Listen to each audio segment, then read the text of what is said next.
The second Oval Office meeting in 6 months between US President Trump and Ukrainian President Zelenskyy went smoothly, with European leaders joining to project unity and thanking Trump. German Chancellor Friedrich Merz said his expectations were exceeded. Still, little progress was made on ending the war, a stalemate likely benefiting Putin as Russian forces gain slowly. The Russians are still demanding Ukrainian withdrawal from the whole of Donetsk province, which looks impossible for the Ukrainians.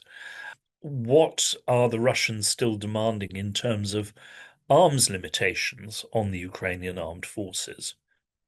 Are the Russians still demanding what they call denazification?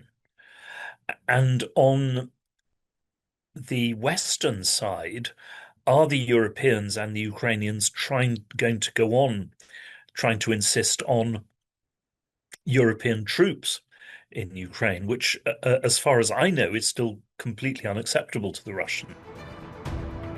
Security guarantees remain the first big test.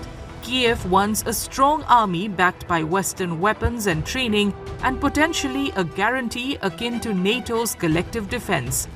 European allies are exploring a multinational backstop force. 30 countries have signed on, but the US role is undefined. Trump promised US coordination, not troops, while Russia rejects any NATO presence in Ukraine. Well, the Russians are not going to agree to a prior ceasefire.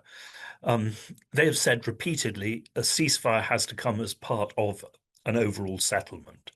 And I see no chance that the Russians will move away from that. Because as Trump himself has said, you don't want a ceasefire, an unstable, fragile ceasefire that then breaks down again. You actually want to end this war. And I think that is where we are now.